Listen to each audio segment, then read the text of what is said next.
Let's bring in Jim Kessler. He's the Executive Vice President for Policy at Third Way. That's a center-left think tank. He's written extensively on gun reform. Good morning, and thank you for joining us. Good morning. Is this going to be an effective way to track gun sales?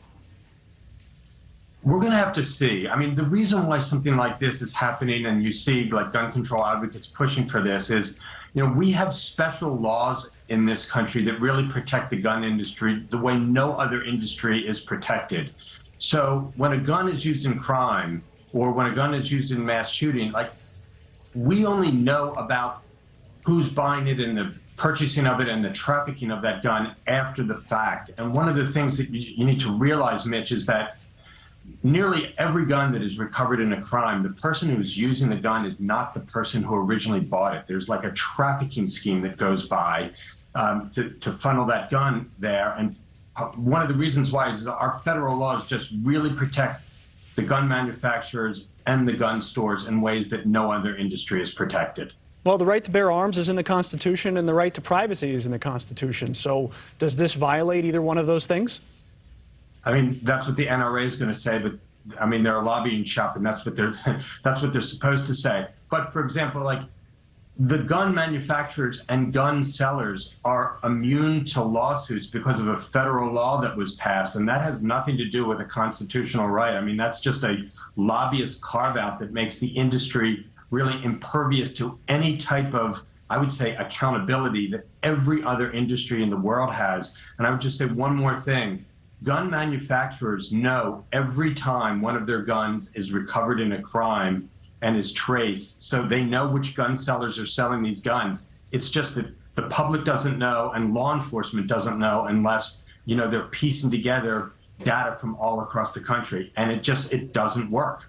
But you said that you are concerned about somebody buying, as the Pulse nightclub shooter did, $26,000 worth of weapons. But this is going to track people that are buying one gun as well. Should there maybe be some sort of a cap where if you spend more than $10,000 on guns, then we'll track it, but otherwise you're free to go?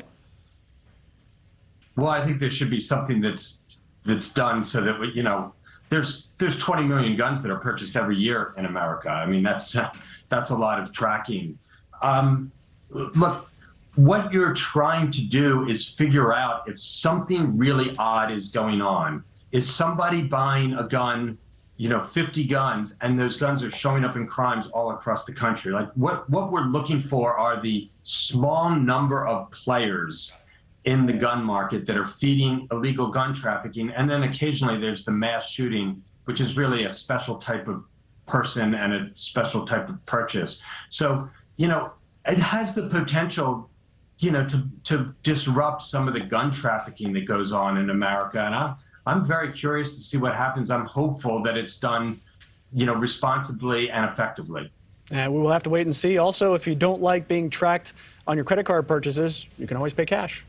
That's Jim Kessler. That's right. Thank you for joining us. We appreciate your time. Cash is still king. Cash is always king. Thank you for watching. Go to newsnationnow.com to find NewsNation on your television provider. And don't forget to click the red subscribe button below to get more of NewsNation's fact-driven, unbiased coverage.